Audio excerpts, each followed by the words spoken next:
சொல்றவங்க சொல்லிட்டு போறாங்கங்க. ஆனா நல்ல ஆட்சி நடக்குது. சரிங்களா? இந்த ஆட்சியே நிரந்தரமா இருக்கணும்.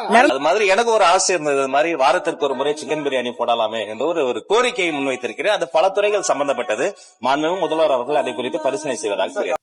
தமிழ்நாட்டுல என்னையா நடக்குது? போன ஆட்சியில திருட்டு திமுக சின்ன குழந்தைகளுக்கு போடுற பள்ளிக்கூட முட்டைகளை கூட வித்து காசாக்குனாங்க. இந்த 5 வருஷத்துல மகேஷ் பொய்யாமொழி இந்த மதிய உணவு திட்டத்தின் மூலமா மட்டும் 9200 கோடி ரூபாய் ஆட்டை போட்டுருப்பாரு.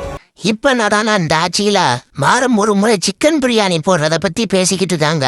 வாழ்க தமிழகம், வாழ்க முதல்வர் விஜய். தேவை காட்சி சிறப்பாக செயல்பட வாழ்த்துக்கள்.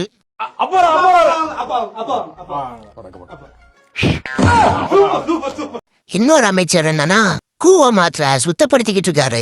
கொஞ்சம் கூட பயமில்லாம ஜேசிபி மேல போனாரு பாருங்க புசி ஆனந்த். வேற லெவலுங்க.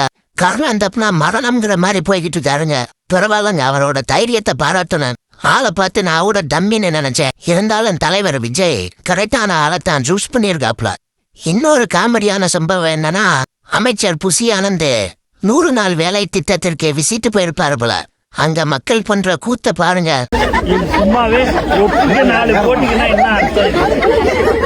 அமைச்சர் வர்றாருன்னு சொல்லி தகர சட்டியில 4-5 கல்ல போட்டு வச்சுக்கிட்டு காமெடி பண்றாரு பாருங்க புசி ஆனந்த். எப்படி காமெடி பண்றாரு பாருங்க. ஏமா அல்றதுதான் அல்றிய கூட அல்லா என்னம்மா இப்படி எல்லாம் தமிழ்நாடு கவர்மெண்ட் என்ன ஆறது அப்படின்னு ஒரு கலகலன்னு பேசிட்டு வந்திருக்காருங்க. தாவை காட்சி பார்க்கவே ரொம்ப சந்தோஷமா இருக்கு. இதே போல நல்லதா பண்ணீங்கன்னா நல்லா இருக்கும். நம்ம தளபதி விஜயோட ஆட்சி உங்களுக்கு பிடிச்சிருக்கா? கமெண்ட்ல சொல்லுங்க.